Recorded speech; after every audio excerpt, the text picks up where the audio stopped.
Welcome to a comedy twist. That's Mrs. Zhong, the not-so-reliable one. Shenxi just recalled Shenghua's card number. Mrs. Zhong invites Shenxi for dinner, saying she has a huge secret about Shenghua. On hearing his senior's name, Shenxi almost leaps up. Shenxi promptly agrees, rides his time machine to Mr. Zhong's. Mrs. Zhong greets him, and he looks around, instantly feeling like he's in a childhood interaction set. Memories flash like a rapid slideshow, tutoring during middle school, the strict teacher, and there's moments of serious laughter. But the teacher was a serious education warrior. Mrs. Zhong serves soup, warmly inviting Shenxi to enjoy the feast. As Shenxi serves rice, he teasingly asks about senior Shenghua. Mrs. Zhong says it's a secret, but her mind races with not-so-glorious ones. Shenxi nods, I get it. Mrs. Zhong calmly says Shenghua's situation is complicated, and her conscience nags her. Turns out Shenghua's family isn't that well off, and Mr. Zhong's soft heart brought in a special student, which tragically turned into an emotional entanglement. Shenghua has been the triangle sidekick in the marriage with Mr. Zhong for years. I didn't want to bring it up, but this plot is just too hilarious. But if what Mrs. Zhong says is true, why would Shenghua harm the one she loves? This truly is a puzzling mystery. At dinner time, Mrs. Zhong is fuming. Mr. Zhong always felt guilty towards her. Looks like there's a lot of fire in this cooking pot, but Shenghua is like a pesky little mosquito, buzzing around. Every time Mr. Zhong tries to cut ties, she pulls him right back in. It's said that when she was little, Shenghua was like a little hunter, targeting older men, even getting Chendad involved. The room fell so silent you could hear a pin drop. Shenxi, unable to refute, can only sigh, what an entertaining story. This reminds Shenxi of the quarrels at home, and Dad often lingers in the orchard. Shenxi silently wonders, was this lock tampered with? Meanwhile, Mrs. Zhong offers to help Shenxi unlock the case. Little Liu received a dashcam storage card at the police station and happens to discover a car connected to Mr. Zhong's hospital room. The dashcam shows that Chendad has ties with Mr. Zhong. Talk about a juicy scoop. Little Liu thought better of it and decided to check out the orchard himself, just as Shenxi happened to be there. He wanted to figure out what special connection his dad had with the senior, and while searching, he found a floor plan of the nursing home. That room might be Mr. Zhong's secret chamber.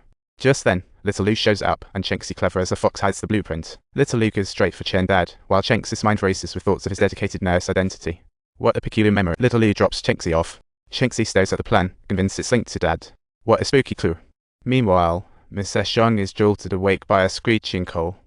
She follows the nose to the kitchen and sees the kettle on the stove happily singing and boiling. The next morning, she reported it to the police. The lock was untouched and nothing stolen. Strange. Little Liu suspects Mrs. Zhong may have had a little senior moment and simply forgot to turn off the stove. But Mrs. Zhong insists, hey, my sleep quality has always been great. Never taken sleeping pills. It seems that boiling water was just a red herring, hinting that Mr. Zhong's death is closely related to her after all. That night, Chendad drives out of the house, following the bumpy mountain road, destination, Shenghua's house. Shenghua confesses to Chendad, saying he slipped Mr. Zhong a load of sleeping pills. They are all sure this will come to light sooner or later. Chendad quickly reassures him, don't think that way. Mr. Zhong was killed, not from an overdose. Before he finishes, the door suddenly bursts open, its chicken catching Chendad. Chendad wants to investigate further but is pulled back by Chen Mom. Please, this isn't worth it. Let go of me, I'm begging you. Meanwhile, Little Liu is on his way back to the station when he gets a call from the sleeping pills found at Mrs. Zhong's house matched the ones in Mr. Zhong's body exactly. That's some evidence from the witness. Little Liu asks, is this medication easy to buy? The coroner replies with a prescription. No wonder it's hard to find. Just as they are chatting, Little Liu spots the loitering Agen and tries to greet him, but notices his guilty expression.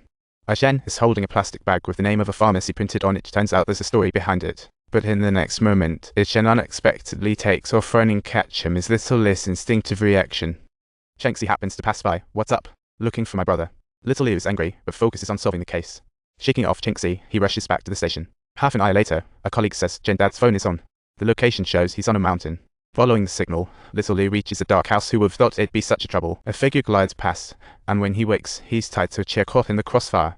Chendad aims a gun at Little Liu, demanding to know what he's found out. Little Liu faces the father-daughter dress situation. It's so exhausting. Little Liu calms him down. Don't panic, Shenxi and I are good friends. Chendad nervously says he has a lot to do, demanding Little Liu not to come closer. Just then, Shenxi receives a message from Jian Yuan. Jiajie went viral overnight with a little video. Is Jiajie now on internet? Shenxi planned to comfort her but was pushed away by Jiajie, saying, don't let me die nameless. Jialing tells Jiajie to be quiet, but her voice only grows louder. I don't need your experience concern. Thanks for watching. Don't forget to subscribe to our channel for more exciting content.